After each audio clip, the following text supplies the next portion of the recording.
तो नमस्कार मेरे प्यारे बच्चों, स्वागत है आपके अपने YouTube channel the PCM vision में।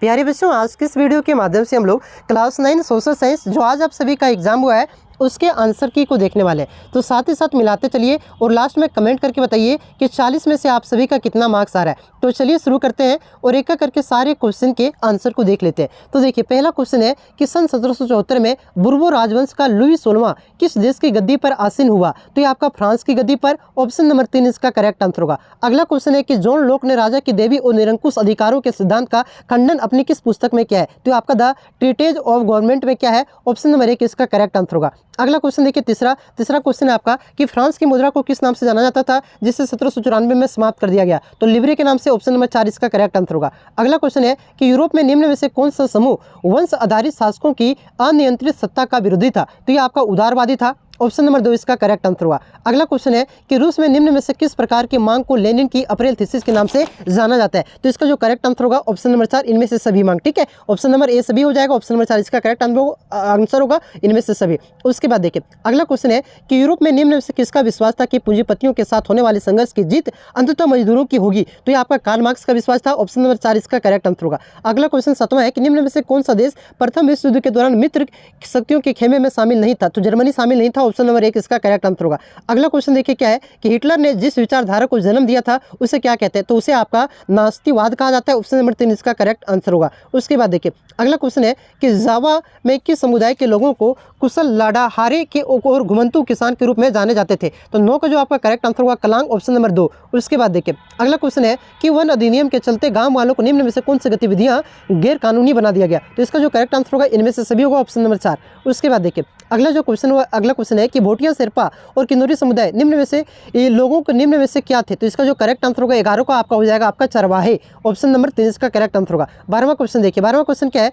कि उपनिवेशित सरकार ने अपराधी जनजाति अधिनियम कब पारित किया था? तो आपका 12 का करेक्ट आंसर हो जाएगा 1871 में। ऑप्शन नंबर 1 इसका करेक्ट आंसर होगा। अगला क्वेश्चन देखिए कि उत्तर में भारत देश के लगभग 2 बराबर भागों में निम्न में से कौन सी रेखा बांटती है? तो कर्क रेखा बांटता है। ऑप्शन नंबर 2 इसका करेक्ट आंसर होगा। अगला क्वेश्चन देखिए, अगला क्वेश्चन है कि उत्तराखंड, उत्तर प्रदेश, बिहार, पश्चिम बंगाल और सिक्किम की सीमाएं किस देश को छूती है? तो ये नेपाल को छूती है। ऑप्शन नंबर 1 इसका करेक्ट आंसर होगा। अगला क्वेश्चन देखिए कि तिस्ता और दिहांग निम्न में से किस नाम से जो असम हिमालय के सीमांकन करती है? तो ये आपका नदियों का नाम है। ऑप्शन नंबर 3 इसका करेक्ट आंसर होगा। उसके बाद देखिए, अगला क्वेश्चन है कि भारत में हिमालय पर्वत की श्रृंखला सबसे लंबी और सबसे महत्वपूर्ण श्रृंखला मानी जाती है? तो इसका जो करेक्ट आंसर होगा पीर पंजाल होगा। Option number 2। उसके बाद देखिए, अगला क्वेश्चन है 17 का कि भारत का कौन सा राज्य तथा नगर सिंधु एवं गंगा नदी के बीच को तंत्र का विभाजक पर स्थित है? तो यह हरियाणा अंबाला। ऑप्शन नंबर 1 इसका करेक्ट आंसर होगा। उसके बाद देखिए, अगला क्वेश्चन आपका क्या दिया हुआ है कि निम्न में से भारत के प्रायद्वीपीय भाग में एक प्रमुख नदी कौन सा है जिसे दक्षिण गंगा के नाम से भी जाना जाता है?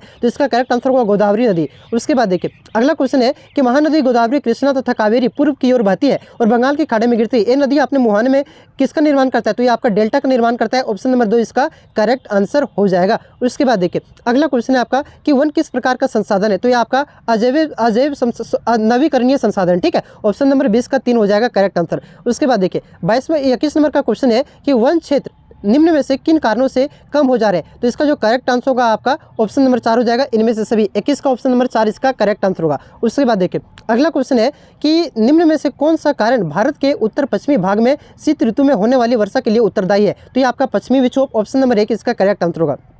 अगला क्वेश्चन देखिए, अगला क्वेश्चन है कि राष्ट्रीय जनसंख्या नीति 2000 का मुख्य उद्देश्य क्या था? तो इसका जो करेक्ट आंसर हो जाएगा आपका ऑप्शन नंबर 4 हो जाएगा इनमें से सभी। उसके बाद देखिए, अगला क्वेश्चन क्या दिया हुआ है कि लोकतंत्र के लिए निम्न में से किसका होना जरूरी माना जाता है? तो ये आपका स्वतंत्र एवं निष्पक्ष चुनाव का होना। ऑप्शन नंबर 2 इसका करेक्ट आंसर होगा। अगला क्वेश्चन देखिए कि चीन की संसद को किस नाम से जाना जाता है? तो इसे आपका कांग्रेस के नाम से जाना जाता है। ऑप्शन नंबर 3 इसका करेक्ट आंसर होगा। अगला क्वेश्चन देखिए कि दक्षिण अफ्रीका की गौरव की सरकार ने नेशनल मंडेला पर किस प्रकार का मुकदमा चलाया था? तो ये आपका देशद्रोह का मुकदमा चलाया था। ऑप्शन नंबर 1 इसका करेक्ट आंसर हो जाएगा। उसके बाद देखिए, अगला क्वेश्चन है कि 1950 में ही दक्षिण अफ्रीका में रंग भेद के खिलाफ निम्न में से किसने संघर्ष किया था? तो इसका जो करेक्ट आंसर होगा इनमें से सभी ने किया था। ऑप्शन नंबर 4 इसका करेक्ट आंसर होगा। अगला क्वेश्चन देखिए कि भारत में चुनाव कराने की जिम्मेदारी किस संस्था को है? ये चुनाव आयोग को है, निर्वाचन आयोग का है। ऑप्शन नंबर 3 इसका करेक्ट आंसर होगा, जिसे चुनाव आयोग भी बोलते हैं। अगला क्वेश्चन है कि निम्न में से कौन भारत देश का राष्ट्रीय अध्यक्ष होता है और औपचारिक रूप से सबसे बड़ा अधिकारी माना जाता है? तो इसका करेक्ट आंसर होगा राष्ट्रपति। उसके बाद देखिए, अगला क्वेश्चन है कि भारत में निर्वाचित प्रतिनिधियों की राष्ट्रीय सभा को क्या कहते हैं? तो इसे संसद कहते हैं। ऑप्शन नंबर 2 इसका करेक्ट आंसर होगा। अगला क्वेश्चन देखिए, निम्न में से कौन जनप्रतिनिधियों की ऐसी सभा मानी जाती है जिसके पास देश का कानून बनाने और कर बढ़ाने, बजट बनाने का विशेष अधिकार प्राप्त रहता है? तो यह आपका विधायिका, ऑप्शन नंबर 2 इसका करेक्ट आंसर होगा।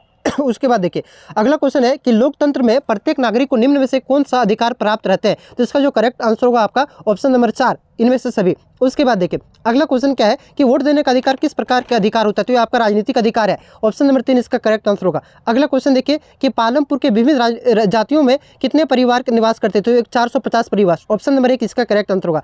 अगला क्वेश्चन है कि निम्न से उत्पादन के लिए किन चीज़ों का होना जरूरी है? तो ये सभी का होना जरूरी है। ऑप्शन नंबर 4 इसका करेक्ट आंसर होगा। 36वां क्वेश्चन देखिए, 36वां क्वेश्चन आपका क्या है, रुकिए थोड़ा सा जस्ट वेट, कि शहरी क्षेत्रों में अधिकांशतः किस प्रकार की बेरोजगारी पाया जाता है? तो इसमें आपका शिक्षित बेरोजगारी, ऑप्शन नंबर 2 इसका करेक्ट आंसर होगा। अगला क्वेश्चन देखिए हरित क्रांति का संबंध है, तो इसका जो करेक्ट आंसर हो जाएगा कृषि उत्पादन। उसके बाद देखिए अगला क्वेश्चन है कि भारत में निर्धनता का प्रमुख कारण क्या है? तो इसका करेक्ट आंसर होगा इनमें से सभी, ये सभी। उसके बाद देखिए अगला क्वेश्चन है कि राष्ट्रीय ग्रामीण रोजगार गारंटी अधिनियम किस वर्ष को कितने दिनों के लिए रोजगार उपलब्ध कराने की गारंटी प्रदान करता है? तो 100 दिनों को रोजगार गारंटी प्रदान करते हैं कि 100 दिनों को आपको सरकार की तरफ से रोजगार प्राप्त होगा। उसके बाद देखिए बफर स्टॉक योजना का मुख्य उद्देश्य क्या है? तो इसका जो मुख्य उद्देश्य है 40 का जो करेक्ट आंसर होगा ऑप्शन नंबर 2 भोजन की कमी की समस्या को हल करना। ऑप्शन नंबर 2 इसका करेक्ट आंसर होगा। अब आप लोग कमेंट करके बताइए कि 40 में से आप सभी का कितना मार्क्स आ रहा है। और इसके पहले आपका साइंस और मैथ का अपलोड हो चुका है, जिसका यहाँ पे आपको फोटो दिख रहा है, उस पर आप लोग क्लिक कीजिए, उसका आंसर आप लोग देख लीजिए। ठीक है, चलिए मिलते हैं नेक्स्ट वीडियो में। तब तक के लिए जय हिंद, जय भारत, जोहार झारखंड।